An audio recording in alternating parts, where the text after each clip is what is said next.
Well, hello, everybody. Hello, hello, hello, hello, hello. This is Mama Ro coming to you from Chicago.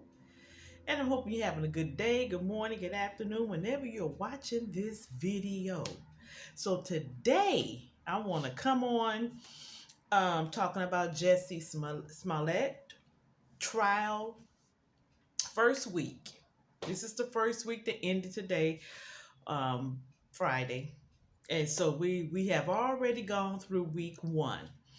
The African brothers have testified and they are sticking to their story that they didn't have anything, um, as far as attacking Jesse, that they didn't have anything to do with the plot, and that Jesse contacted them to um, to perform this plot. I'll just put it like that. As I stated in the first video, these guys know each other. They know each other from working on the Empire set, the African brothers and Jesse Smollett. Now, Jesse Smollett, as you know, is facing up to it's either 3 to 4 years in prison for the charge of felony disorder conduct. I've heard fourth felony, third felony disorder conduct charge, but he could be. It's a possibility. He could be, if found guilty, be facing up to about 3 years. Now, if he actually served that much time, who knows? We have to wait and find out. But that's a possibility. Okay. And now I want to give a little bit more history in regards to this case of the Jesse Smollett case. It was originally the alleged attack happened in 2019, okay, January 2019. Now, Jesse called the his what do you call those people that like manager, called the police and said that Jesse was attacked. The police came to the apartment where Jesse lived. They saw the noose around his neck, and he had told the police that some guys attacked him. They beat him up, and they were shouting MAGA, which is the acronyms for Make America Great Again, and then they ran off. So this is what he's saying. And so everybody's like, so why would he do this? What's the point of, because people are saying that he made it up. To the point the city of Chicago believed that he made it up. And this is why we are in court. The city of Chicago is actually suing Jesse Smollett because of the police man hours that have went into this case. They're upset and they believe that he is lying. They believe that he's lying. And originally, Kim Fox, who is the state's attorney for Illinois, originally she dropped this case because it was found out somebody that knew Jesse also knew Kim Fox, and they sent her email. And through this email and probably a combination of calls also, she dropped this case. When she dropped this case, it was like an alarm went off. An alarm went off with the police department because they was able to get to get to the African brothers before they was able to go back home. They was able to get them. As a matter of fact, they picked them up at the airport and brought them in for questioning. They was able to get surveillance camera footage of the brothers purchasing these items in the hardware store. So they had a whole lot. And they're like, so Kim Fox, the state attorney, just going to drop this case? Oh no, we're not having that. So they ended up going back and forth to court, until the judge decided, yes, these charges are going to go forward, and we are going to assign a special prosecutor, okay, which is Dan Weber. I think his name is Weber. I know his first name is Dan. And then Weber, if I'm not mistaken, he was, I forgot which position he used to have here in the state of Illinois. But anyway, he's working on behalf of the prosecution side, not our state's attorney Kim Fox. So this is just a mess. This whole situation is just a mess. So now the brothers have already testified. One of Jussie Smollett's siblings have testified. I want to hear from him. And I'm pretty sure I would say he will be testifying. I could be wrong, but in a situation like this where you need to explain all this stuff, I don't know if he testified, if it's going to hurt him or not, but we need to hear from him. We need to hear from Smollett, because it's too much going on. It's too much in the air. These two brothers are testifying. They even have proof of a text message that was sent from Jussie Smollett to the African brothers, saying that he's standing behind him, that he know that they didn't have anything to do with the attack, and this and that, So we'll see. So Jussie's Smollett's team should be doing most of the presenting next week, which is the week of December the dates are 3rd, 4th, 5th, 6th. So we'll see what happened.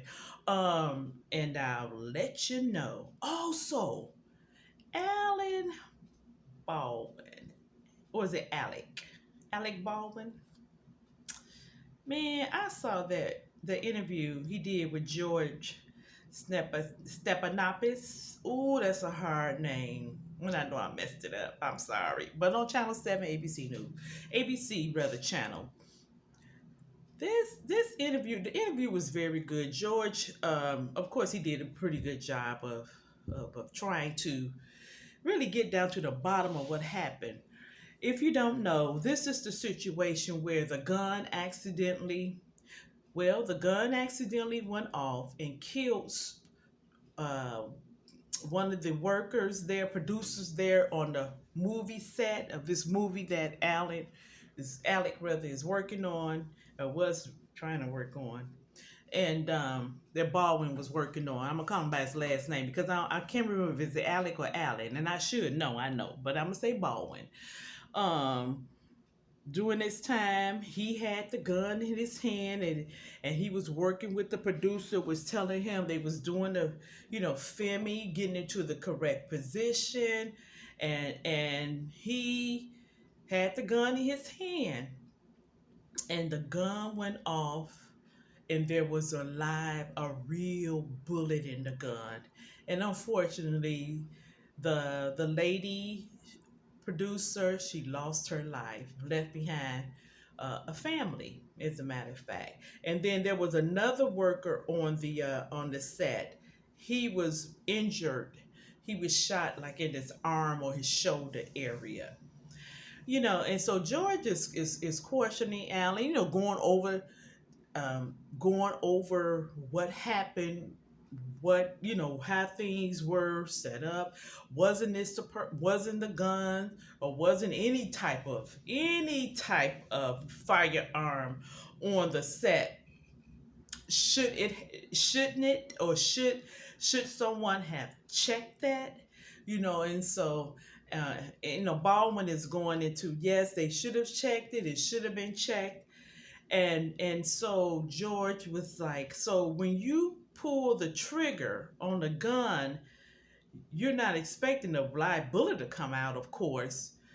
And then all of a sudden, Baldwin said, no, I didn't pull the trigger. And so George was like, you didn't pull the trigger?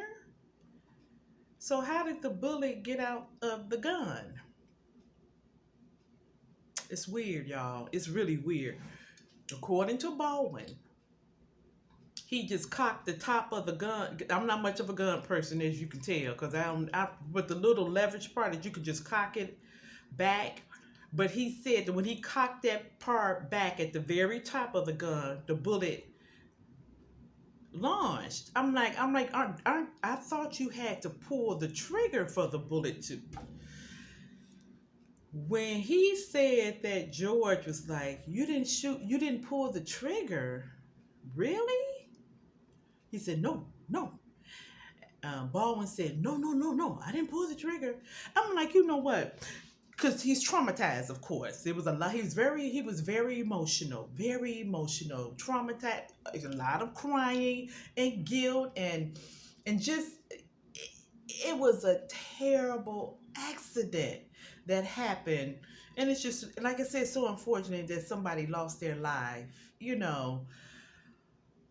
But I think because he's been so traumatized, maybe he just don't remember pulling the trigger.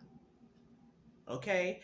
Or maybe he say he didn't pull the trigger for lawsuit purposes or maybe for insurance purposes. I don't know. But I thought that's how a gun worked. You pull the trigger and the bullet launches out. That's what I thought. Now you all comment in the put a comment in the comment section for those who know about guns, okay, and know how to work them, whatever. But yeah, it was really weird. I was like, wow, really? Wow, wow, wow. So, part two is coming on one day. I think it's next Friday, which is December the 10th. December the 10th, I believe, is next Friday. ABC, check out you can find out what time it come on. But yeah, that is just weird. It's just weird. It's just weird, you know. So we will see what's going to happen with Baldwin, and see. I don't. At this point, I don't think any charges are going to be placed on him. I don't think so. I don't know. I don't think so, but who knows, right? All right, listen, y'all. This has been Mama Ro coming to you from Chicago. Thank you, Rose, for taking out the time to look at this video and listen. And don't forget to share, to like, and to subscribe to this channel. Trying to get to that first 1,000. I got a little ways to go. But we do what we have to do.